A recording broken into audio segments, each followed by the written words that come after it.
여러분 어릴 때 별명 하나씩은 다 가지고 계시지요? 예, 친구들이 여러분을 부를 때 어떤 별명으로 불렀습니까? 한 명씩 나와서 한번 얘기해 볼까요? 저는 어릴 때 친구들이 과분수라고 불렀어요. 머리가 크고 고슬머리라서 커서 머리가 너무 크다고 저보고 과분수라고 불렀습니다. 네, 어릴 때 사람의 특징이나 또 여러 가지 또 이미지를 활용해서 우리가 별명을 부르기도 하지요. 네, 신체적 특징, 뭐 행동의 특징이라든가 이름의 특징이라든가 또 행동의 특징, 때로는 상대방을 비난하고 멸시하기 위한 이름도 있어요. 그죠? 또 칭찬하기 위해서 잘한다고 하는 그런 별명도 있습니다. 사람에게 붙이기도 하고 특정한 집단이나 부류의 사람들에게 또 별명을 붙이기도 하고 또 특정한 나라에 대해서도 별명을 붙이기도 합니다. 그죠? 우리나라 사람들이 일본 사람들에게 붙인 별명이 있죠. 중국 사람들한테도 붙인 별명이 있어요. 그죠? 예, 개인에게도 국가에도 그런 별명이 있기 마련입니다. 오늘은 하나님께서 이스라엘 백성들에게 붙인 별명을 통해서 하나님의 말씀을 듣고자 합니다. 우리는 지난주에 에레미야를 통독했고 이번 주 에스겔을 통독할 계획입니다. 이스라엘 백성들은 바벨론 제국에 의해서 멸망하게 되고 이스라엘 백성들은 많은 사람들이 죽고 포로로 끌려가지요. 그 포로로 끌려갔던 사람들 중에 에스겔이라고 하는 제사장 그리고 선지자가 있었습니다. 이 에스겔은 의문이 들었습니다. 우리가 하나님의 백성인데 하나님이 구원하시고 하나님이 선택하신 거룩한 백성들인데 우리가 왜 이렇게 전쟁에 지고 예루살렘 성전이 파괴되고 비참하게 포로로 끌려가야 될까 이해가 되지 않았습니다. 그래서 하나님께 질문을 했는데 하나님께서 에스겔의 질문에 답을 하시면서 별명을 사용하셔서 설명해 주셨어요. 이스라엘 백성들을 향한 별명을 지어주시고 별명을 통해서 에스겔에게 설명해 주셨습니다. 첫 번째 하나님은 이스라엘 전체 백성들을 향해서 너희는 찌꺼기다 이렇게 말씀하셨어요. 18절에 찌꺼기는 뭐냐 하면 알맹이 다 건져내고 남은 게 찌꺼기잖아요. 그죠? 음식물도 찌꺼기가 있지만은 여기 찌꺼기는 특별히 어떤 찌꺼기냐 하면 금이나 은이나 보석을 가공하고 난 뒤에 남는 찌꺼기입니다. 여러분 보석 같은 경우에 이제 깎아내기도 하고 갈아내기도 하겠죠. 그죠? 금이나 은이나 갈아내고 난 뒤에 그 갈아내고 난 찌꺼기가 쓸만할까요? 어떡할까요? 가치가 있나요? 아무짝에 쓸모없어요. 그죠? 보석이 중요하지 보석에서 깎아내고 다듬다가 떨어져 나온 찌꺼기는 아무짝에 쓸모없습니다. 이스라엘 백성들이 원래는 보석이었는데 지금은 찌꺼기가 되었다. 보석 찌꺼기가 되었다는 거예요. 아무짝에도 쓸모없는 사람들이 되었다. 하나님은 이스라엘 백성 전체를 가리켜서 별명을 지었어요. 너희는 찌꺼기다.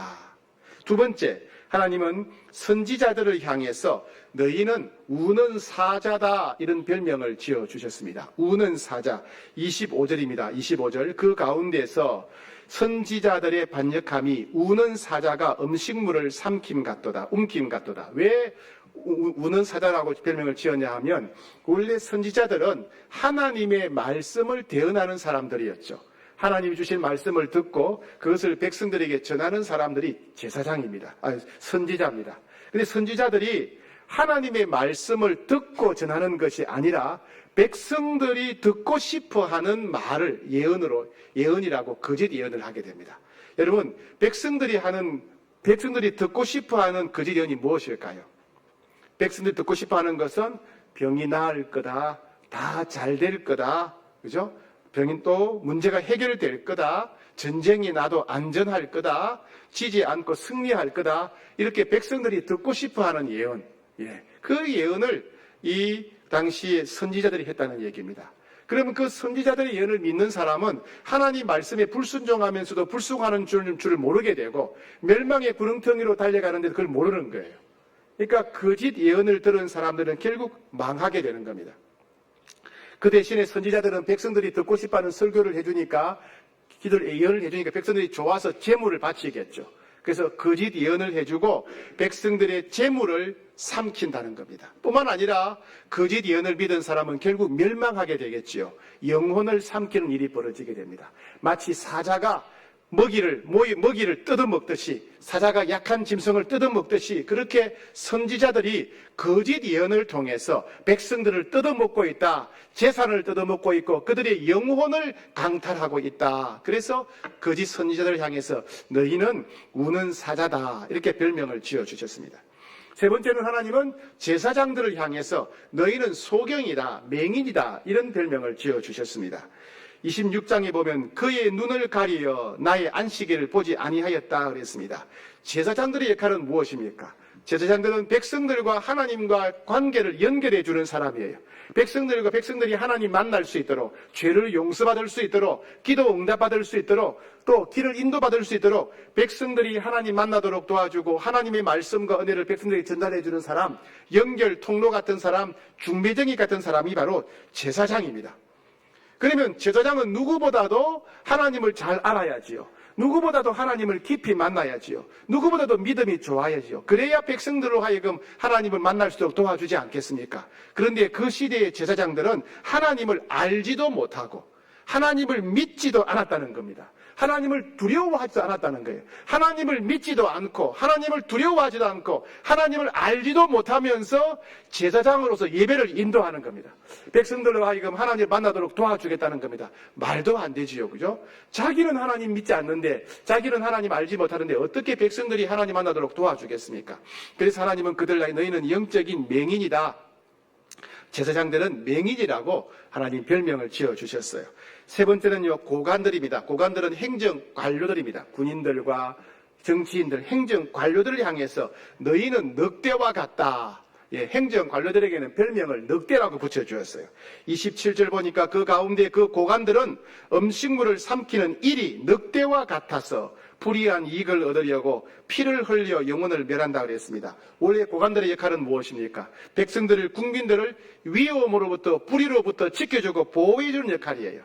국민들이, 백성들이 걱정하지 않고 두려워하지 않고 편안하게 안심하게 잘 살도록 보살펴주는 역할을 하는 사람이 고관들입니다. 근데 이 고관들이 마치 늑대가 먹이를 뜯어먹는 것처럼 백성들로부터 이익을 얻으려고 권력을 이용해서 협박하고 해치고 강탈하고 짓밟고 심지어 죽인다는 겁니다. 늑대가 양이나 염소나 이런 걸 잡아먹듯이 이 고관들이 그렇게 백성들을 뜯어먹고 있다. 그래서 하나님은 이 고관들의 별명을 늑대 1이다 이렇게 지어주셨어요. 자, 그 다음에 선지자와 제사장과 고관들을 제외한 나머지 백성들, 그 나머지 백성들을 향해서 하나님은 너희는 더러운 쓰레기다. 별명을 더러운 쓰레기라는 별명을 지어주셨어요. 3절에 보니까 스스로 더럽히는 자다. 4절에도 스스로 더럽혔다. 5절에서도 너희 이름이 더럽다. 왜요? 첫 번째, 일반 백성들은 자기 손으로 만든 우상을 숭배했기 때문에 그래요. 내가 나무나 돌을 이용해가지고 내가 뭘 만들어 놓고 그걸 내가 숭배하는 거예요. 내가 그 우상을 만들었으면 우상보다 내가 더 센 거잖아요. 그런데도 내 손으로 우상을 만들어 놓고 그게 마치 나를 도와주는 것처럼 우상을 숭배하는 어리석음 때문에 그렇습니다. 그뿐만 아니고 일반 백성들은 온갖 비윤리적인 그런 죄를 지었습니다. 그 당시 백성들은 부모를 경멸하고 무시했습니다. 약자를 짓밟았어요. 나그네라든가 부모가 없는 고아라든가 남편이 없는 과부를 짓밟았습니다. 안식일을 더럽혔어요. 각종 음행과 불륜을 행했답니다.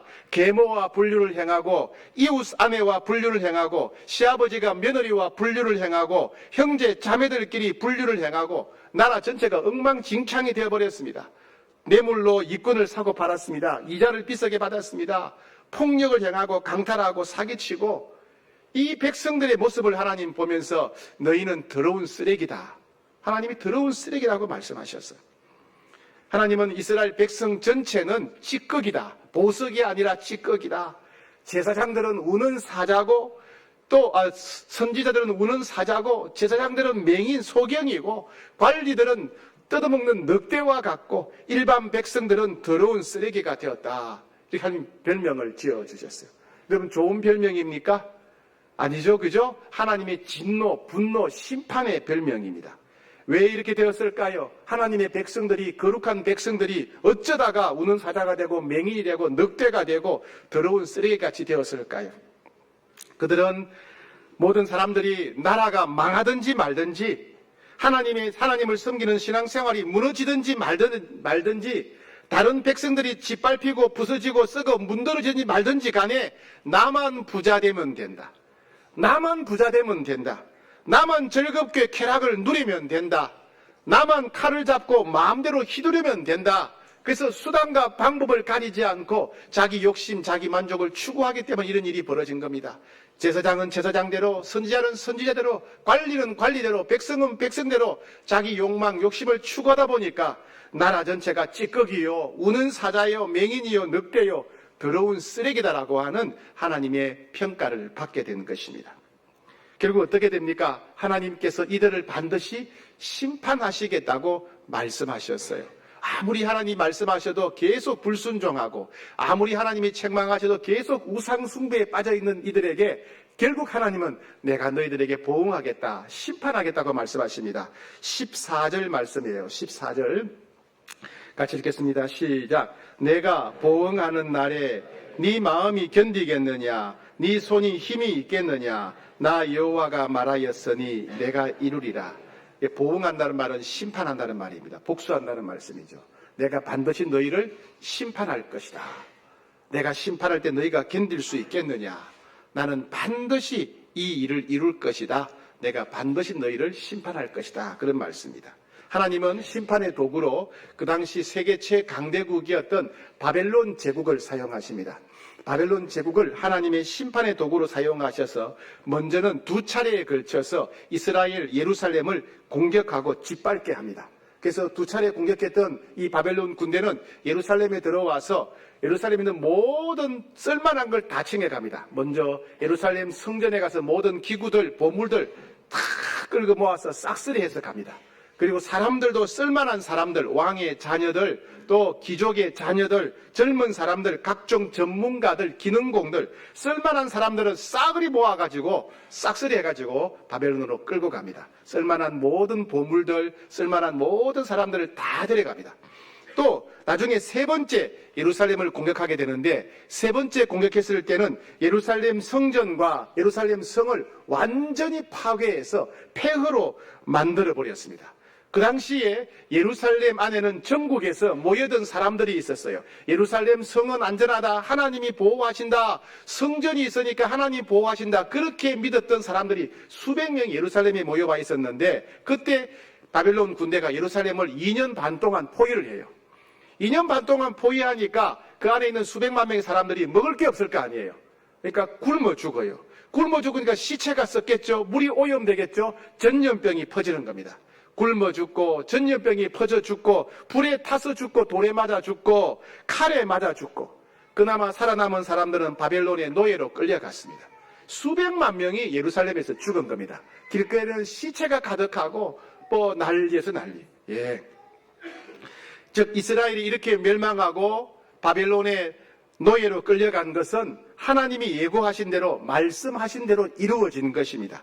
이것은 결코 역사적인 우연이나 이스라엘 백성들이 한 번의 실수로 된 일이 아니에요. 하나님이 내가 너희를 심판하겠다 하시는 그 말씀이 그대로 이루어진 것입니다. 하나님은 이스라엘 백성들이 큰 수치를 당하게 될 것이고 또 하나님을 알게 될 것이다. 두 가지를 말씀하세요.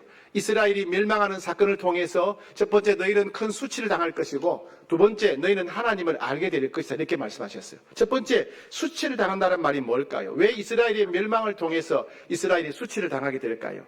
이스라엘 백성들이 어떤 사람인지 주변 다른 나라들 다 알았습니다. 원래는 애굽에 노예 생활하던 백성들인데 하나님이 그들을 노예에서 해방시켜서 홍해를 건너고 광야를 통과해서 가나안 땅에 정착하게 하신 민족, 하나님이 그들에게 노예에서 해방시켜서 자유를 주시고 땅을 주셨는데, 그 이스라엘 백성들이 하나님께 불순종하고 우상 숭배해서 결국 하나님의 심판을 받아 멸망했다.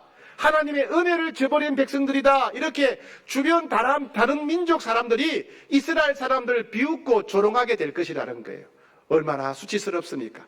주변 사람들이 볼 때도 아이고 저 이스라엘 백성들 은혜를 잊어버린 사람들이야. 하나님의 은혜를 잊어버린 사람들이야. 하나님께 불순종해서 저렇게 벌을 받아서 멸망했다네 하면서 이스라엘 사람들을 비웃고 조롱하게 된다는 거예요. 은혜를 잊어버린 사람, 하나님을 잊어버린 사람으로 무시한다는 겁니다. 두 번째, 그들은 하나님을 알게 된다는 거예요. 멸망을 통해서 하나님을 알게 될 거라는 거예요. 그게 무슨 말이냐 하면 은혜와 사랑을 통해서 하나님을 깨닫게 되는 것이 아니라 예루살렘의 멸망, 성이 무너지고 수백만 명의 사람들이 굶어 죽고 불에 타 죽고 돌에 맞아 죽고 칼에 맞아 죽는 이 끔찍한 상황을 통해서 야, 하나님이 정말 살아계시구나. 왜요? 하나님 말씀하신 대로 심판이 이루어졌기 때문에 야, 하나님 정말 살아계시구나. 하나님 정말 역사하시는구나. 하나님은 정말 죄와 우상 숭배를 미워하시는구나. 하나님은 반드시 심판하시는구나 하는 것을 뼈저리게 그들은 깨닫게 된 것입니다. 이와 같이 이스라엘 백성들은 하나님의 심판을 통해서 세상 사람들로부터 조롱거리가 되었고, 그리고 하나님이 살아계시고 하나님은 심판하시는 분이며 말씀하신 것을 반드시 이루시는 분이라는 것을 뼈저리게 깨닫게 될 것이다. 그대로 되었죠. 네. 자, 그런데 이스라엘 백성들이 이렇게 멸망의 구렁텅이를 향해서 불순종과 우상 숭배의 길, 심판의 길로 달려갈 때 하나님은 도대체 무엇을 하셨을까요? 그냥 지켜만 보고 계셨을까요? 이스라엘 백성들이 하나님의 경고에도 불구하고 계속 하나님께 불순종하고 계속 죄를 짓고 계속 하나님을 경멸하고 우상 숭배에 매달렸을 때 이스라엘 백성들이 계속 멸망의 구렁텅이로 달려갈 때 하나님은 무엇을 하셨을까요? 하나님은 이스라엘 백성들이 멸망하지 않도록 하나님께 부르짖는 한 사람을 찾으셨다고 합니다. 아까 우리 읽었던 본문 말씀이죠. 에스겔 22장 30절 말씀 우리 같이 한번 다시 읽어보겠습니다. 시작. 이 땅을 위하여 성을 쌓으며 성 무너진 데를 막았어서 나로 하여금 멸하지 못하게 할 사람을 내가 그 가운데서 찾다가 찾지 못하였으므로. 현대어 성경에서는 이것을 이렇게 번역했습니다. 나는 혹시라도 이스라엘 민족을 위하여 무너진 성벽의 틈 사이로 뛰어들며 내가 이 나라를 멸망시키지 않도록 내 앞에 막았어서 멸망의 위기에 놓인 네 백성을 구출하려고 몸부림치는 한 사람이라도 있을까 두루 찾아보았다. 그러나 나는 한 사람도 만나지 못하였다. 이런 말씀이죠. 네. 하나님은 불순종한 이스라엘 백성들을 향해서 심판을 경고하셨지만은 동시에 이스라엘 백성들을 위해서 기도하고 하나님이 멸망시키지 않도록 하나님께 부르짖고 애원하는 그 한 사람을 하나님이 기다리셨고 찾으셨다는 말씀이에요. 그러나 그 사람을 찾을 수 없으셨기 때문에 결국 이스라엘은 하나님의 심판을 받아서 멸망할 수밖에 없었습니다. 하나님은 성 무너진 데를 막았을 사람, 하나님으로 하여금 멸하지 못하도록 막았을 한 사람을 찾으셨다고 했습니다. 도대체 성 무너진 데를 막았을 한 사람, 하나님으로 하여금 멸하지 못하게 할 사람은 어떤 사람일까요? 이것은 단순히 예루살렘 성을 견고하고 높게 쌓을 사람, 즉 고려시대 양만춘 장군 같은 그런 사람을 찾으신다는 뜻이 아닙니다. 이스라엘의 군사력을 강하게 하여 바벨론 군대의 공격을 막았을 이순신 장군 같은 그런 사람을 찾으신다는 뜻이 아니었습니다. 하나님께서 계속 불순종하여 온갖 죄악에 빠진 백성들, 하나님을 멸시하며 갖가지 우상 숭배에 빠진 백성들을 하나님이 멸망시키지 않으시도록 눈물로 기도하고 생명을 걸고 중보하는 사람을 찾으신다는 뜻입니다. 이스라엘의 범죄에 대해서 거룩한 분노를 불태우고 그러나 무서운 하나님의 진노 앞에서 하나님의 백성들 향한 긍휼과 용서를 구하는 사람, 믿음으로 기도하며 눈물로 하소연하는 중보자를 찾으신다는 뜻입니다. 한 사람의 중보가 이렇게 중요할까요? 한 사람의 중보 기도가 이렇게 타락하고 썩을 대로 썩은 한 나라를 구원할 수 있을 만큼 대단할까요? 창세기 18장에 보게 되면 하나님은 당시에 죄악의 소굴이었던 소돔과 고모라를 멸망시킬 천사를 보내셨다는 기록이 있습니다. 그때 아브라함은 만약 소돔과 고모라에 의인 10명이 있다면 그 의인 10명 때문에라도 소돔과 고모라를 용서해 달라고 간구했습니다. 그러자 천사는 만약 소돔과 고모라에 의인 10명만 있다면 멸망시키지 않겠다고 약속했습니다. 결국 소돔과 고모라에는 지옥 같은 죄악의 소굴이 되었기에 무엇보다도 의인 10명이 없었기 때문에 결국 하나님의 심판을 받고 역사에 사라져버리게 되었습니다. 하나님은 의인 한 사람 한 사람을 그만큼 소중히 여기십니다. 의인 몇 사람 때문에 하나님이 한 도시를 용서하실 수도 있었다는 말씀입니다. 열왕기하 19장에 보게 되면 이스라엘이 절체절명의 위기를 맞이했다는 내용이 나옵니다. 그 당시는 세계 최강대국이었던 아수르 제국의 산헤립 왕이 수십만 명의 대군을 이끌고 이스라엘을 정복하고 예루살렘을 포위했다는 내용입니다. 이스라엘 수도 예루살렘에 있는 백성들은 바람 앞에 등불같이 몰살의 위기에 처했습니다. 주변 모든 나라를 짓밟고 정복했던 그 무시무시한 아수르의 산헤립이 예루살렘을 포위한 것입니다. 그런데 이 절체절명의 위기 때 히스기야 왕은 하나님 앞에 나아가서 부르짖는 기도를 하게 됩니다. 하나님의 도우심을 간구하게 됩니다. 결국 한 사람 히스기야 왕의 기도를 통해서 아수르의 병사 18만 5천 명이 하룻밤 사이에 시체로 바뀝니다. 그리고 산헤립 왕은 자기 나라로 후퇴했다가 암살을 당해 죽게 됩니다. 바벨론에 포로로 끌려갔던 이스라엘 백성들이 예루살렘으로 돌아와서 제일 먼저 했던 일은 성전을 건축하는 일이었습니다. 우여곡절 끝에 성전이 완공되었습니다. 그러나 이스라엘 백성들은 성전에서 예배를 드릴 수 없었습니다. 그들은 70년 동안 기다려왔던 성전이 완공되었지만은 예배를 드릴 수가 없었습니다. 성전은 완공되었는데 예배를 드릴 수가 없었습니다. 그것은 성전은 완공되었지만은 예루살렘을 둘러싸고 있는 성벽, 예루살렘 성벽이 없었기 때문에 주변 민족들이 계속 예배를 드리지 못하도록 공격하고 방해했기 때문에 그렇습니다. 그들은 무려 100년 동안이나 이 문제를 해결하려고 예루살렘 성벽을 쌓으려고 노력했지만 끝끝내 실패하고 말았습니다. 그런데 100년 동안 실패했던 성벽 건축을 단 52일 만에 성취한 사람이 있었습니다. 누굽니까? 느헤미야지요. 느헤미야는 이 소식을 듣고 바닥에 주저앉았습니다. 수일 동안 울었습니다. 슬퍼했습니다. 금식하며 하나님께 부르짖었습니다. 그랬더니 하나님은 느헤미야의 기도를 들으시고 100년 동안 실패했던 성전 건축을 단 52일 만에 완공하는 기적을 허락해 주셨습니다. 결국 하나님의 분노를 막아낼 거룩한 한 사람, 하나님의 끝이 없는 긍휼과 용서에 매달릴 한 사람, 하나님이 찾으셨던 그 한 사람이 없어서 이스라엘은 결국 끔찍한 멸망을 피하지 못하게 됩니다. 하나님은 지금도 한 사람을 찾으십니다. 왜냐하면 한국 사회에 희망이 보이지 않기 때문에 그렇습니다. 국제투명성 기구라는 단체에서는 각 나라의 공공부분, 정치 부분의 청렴성, 투명성, 즉 얼마나 부패했는가를 측정하는 국가별 부패 인식 지수를 조사해서 매년 발표하고 있습니다. 우리나라는 경제협력개발기구에 가입된 38개 나라 중에서 22위라는 칭찬받을 만한 위치는 아닌 그런 위치로 평가됩니다. 지방자치단체장들은 열심히 일을 하지만은 지자체 이름으로 빚을 끌어다가 쓰고 자신의 표 관리를 위해서 선심성 행정에다가 마구 그 돈을 쏟아붓고 있습니다.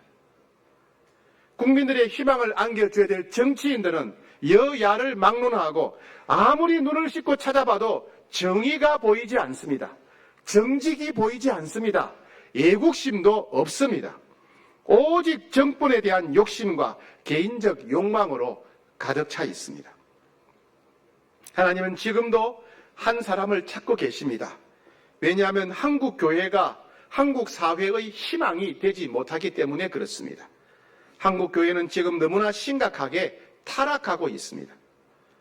한국 교회의 지도자들은 정치 권력과 명예와 돈에 눈이 멀어서 온갖 옳지 않는 방법으로 남을 속이는 협잡을 행하고 금품이나 그 밖의 다른 수단으로 남을 사서 자기 편으로 이끄는 매수를 하고 있고 위협하고 협박하고 강요하기도 하고 검은 것을 희다고 하고 흰 것을 검다고 하는 거짓말 설교를 하고 있습니다. 교회가 마치 목회자 개인의 소유인 양 자녀들에게 물려주는 부끄러운 짓을 저지르고 있습니다. 지난번 어버이 주일에 오셨던 김태복 목사님이 설교 중에 본인의 회개의 말씀을 잠시 하셨습니다. 목사들은 하나님 앞에서 깨달은 말씀을 전하는 것이 아니라 교인들이 듣기 좋아하는 거짓 설교, 사탕 발림 설교, 자기 자랑 설교, 공허한 재미와 감동만 주는 그런 설교를 일삼고 있습니다. 최근에는 우리 교단을 대표하는 지도자 한 분이 매우 충격적이고 부득한 스캔들에 연루되어서 한국 교회는 물론 예수님의 얼굴에 똥칠을 하고 있습니다. 그분을 변호하고 지지하며 그분 옆에서 떡고물이라도 얻어먹으려는 사람들은 함께 똥통에 빠져 있습니다. 한국 교회와 예수님이 국제적인 망신을 당하고 있지만 부끄러운 줄도 모르고 무서운 줄도 알지 못한 채 계속 뻘짓을 하고 있습니다. 하나님은 지금도 한 사람을 찾고 계십니다. 왜냐하면 우리 가정도 심각한 위기를 겪고 있기 때문에 그렇습니다. 역사적으로 어느 때보다 한국의 가정들은 심각한 위기에 직면하고 있습니다. 극심한 취업 경쟁과 경제적 부담으로 인해서 결혼을 피하는 청년층이 증가하고 혼인율이 급속히 감소하고 있습니다. 자녀 양육 부담 등으로 인해서 세계 최고의 끔찍한 저출산 현상이 계속되고 있습니다.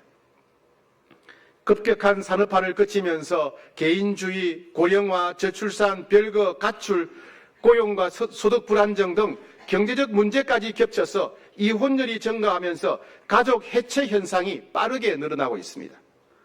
부모도 싫고 자식도 싫고 배우자도 귀찮다고 하면서 홀로 살아가려고 하는 사람들이 곳곳에서 늘어나고 있습니다.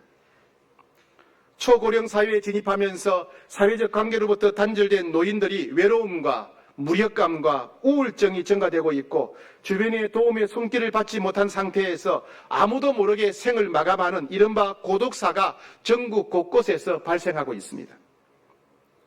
어떤 죽음이든 모든 죽음은 안타깝지만은 꽃다운 20대, 30대 청춘들의 고독사는 더욱 가슴이 아픕니다. 세대 간의 소통도 잘 되지 않습니다. 아동들과 청년들마저도 소통이 되지 않습니다. 청년과 중년들의 소통이 되지 않습니다. 중년과 노인들 간에도 세대 차이가 심각하게 드러나고 있습니다. 소통이 되지 않으면 아무리 가족이라도 고통이 따르기 마련입니다. 하나님은 한 사람을 찾으십니다. 죄로 가득한 이스라엘을 향해 심판을 선언하시면서도 하나님은 무너진 곳을 지키는 한 사람, 하나님의 진노를 막아설 한 사람을 찾으시고 그를 통해서 이스라엘을 용서하시고 회복시키기를 원하셨습니다. 하나님은 지금도 무너져가는 우리 가정을 위해 기도할 한 사람을 찾으십니다. 고통의 구렁텅이로 달려가는 가정을 구원할 한 사람을 하나님이 찾으십니다. 하나님은 한국 교회를 위해 기도할 한 사람을 찾으십니다.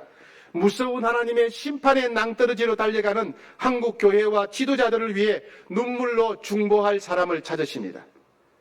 하나님은 위기로 알지 못한 채 각자 자신의 욕망의 노예가 되어 살아가는 대한민국을 위해 울부짖으며 기도할 사람을 찾으십니다. 긍휼의 하나님, 자비의 하나님을 바라보며 울부짖을 한 사람을 찾고 계십니다. 하나님은 주님의 몸된 홍익교회를 위해 하나님의 사랑과 은혜의 통로가 될 한 사람을 찾으십니다. 우리 교회 목회자들과 지도자들을 위해 기도할 한 사람을 찾고 계십니다. 다음 세대를 책임질 우리 교회 교회학교를 위해서 기도할 한 사람을 찾고 계십니다. 지치고 상한 우리가 하나님 나라를 경험할 수 있도록 우리 사랑방을 위해 기도할 한 사람을 찾고 계십니다. 타락한 가톨릭이 지배하던 영국에서 종교개혁을 일으키고 개신교인 청교도를 창시했던 존 낙스라는 분이 있습니다. 그 당시 영국은 피의 여왕이라 불릴 만큼 잔인하고 악독하기로 유명한 메리 여왕이 영국을 통치하고 있었습니다. 존 낙스는 타락한 로마 가톨릭을 비판하면서 이렇게 주장했습니다.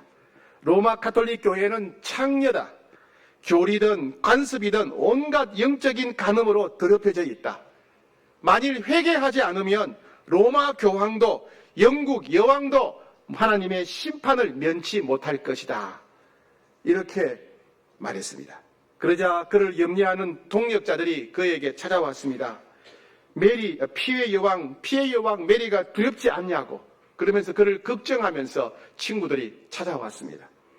그를 염려하며 걱정하며 찾아온 친구들에게 그는 이렇게 말했습니다. 유명한 말을 남깁니다. 기도하는 한 사람이 기도하지 않는 한 민족보다 강하다. 예, 기도하는 한 사람이 기도하지 않는 한 민족보다 강하다. 그 결과 존 낙스는 결국 로마 교황과 영국 여왕을 비난했다는 불경죄로 체포되고 감옥에 갇히게 되었습니다. 그런데 존 낙스가 설교했던 대로 메리 여왕은 중병에 걸려서 사경을 헤매게 됩니다. 결국 메리 여왕은 존 낙스를 감옥에서 풀어주면서 이렇게 말했습니다. 영국의 100만 명의 군대보다 존 낙스의 기도가 더 무섭다. 예, 영국의 100만 명의 병사보다 존 낙스의 기도가 더 무섭다. 기도하는 한 사람이 기도 없는 한 민족보다 강하다는 존 낙스의 말은 오늘 우리를 사명자로 부르시는 하나님의 부르심입니다. 여러분, 가정에서 큰 소리 친다고 해서 가정이 바뀌는 게 아닙니다. 한국 교회를 비난한다고 해서 교회가 새로워지는 것이 아닙니다. 이게 나라냐고 아무리 대한민국을 비난해도 비난 자체만으로는 대한민국이 바뀌지 않습니다. 내가 너희 가정을 새롭게 하기를 원하는데 누가 기도하겠느냐라고 하나님이 찾으십니다. 내가 너희 교회에 복을 주려고 한 사람을 찾는데 누가 기도하겠느냐라고 주님이 물으십니다. 내가 한국 교회를 새롭게 할 한 사람을 찾는데 누가 기도하겠느냐라고 주님이 물으십니다. 내가 대한민국을 새롭게 하기를 원하는데 누가 기도하기를 원하느냐라고 주님이 한 사람을 찾으십니다. 여러분, 우리가 대답해야 되지 않겠습니까? 예, 주님, 제가 순종하겠습니다. 제가 우리 가정이 새로워지도록 우리 가족을 위해 기도하겠습니다. 주님, 제가 순종하겠습니다. 우리 사랑방이 새로워지도록 우리 사랑방에 하나님 나라가 임하도록 제가 기도하겠습니다. 하나님, 우리 교회에 하나님의 사랑과 은혜가 충만하도록 제가 기도하겠습니다. 제가 순종하겠습니다. 하나님, 한국 교회가 새로워지도록 제가 순종하겠습니다. 제가 기도하겠습니다. 하나님, 대한민국이 새로워지도록 제가 순종하겠습니다. 제가 기도하겠습니다. 이렇게 대답해야 되지 않겠습니까? 우리 따라서 같이 한번 읽읍시다. 기도하는 한 사람이 기도 없는 한 민족보다 강하다. 한 번 더 합시다. 기도하는 한 사람이 기도 없는 한 민족보다 강하다. 여기서 한 사람에다가 자기 이름을 넣어봅시다. 기도하는 최영걸이 기도 없는, 여러분들은 최영걸 하면 안 되죠. 그죠? 저는 감사하지만은, 네. 아시겠죠? 한 사람 대신에 이름을 넣어서 하는 겁니다. 자, 시작. 기도하는 최영걸이 기도 없는 한 민족보다 강하다. 한 번 더 시작. 기도하는 최영걸이 기도 없는 한 민족보다 강하다. 우리 한번 믿음으로 큰 소리로 한번 시작. 기도하는 최영걸이 기도 없는 한 민족보다 강하다. 네, 하나님의 부르심 앞에 아멘으로 순종해서 기도하는 종이 되어서 축복의 통로로 쓰임받는 여러분 되시기를 축복합니다.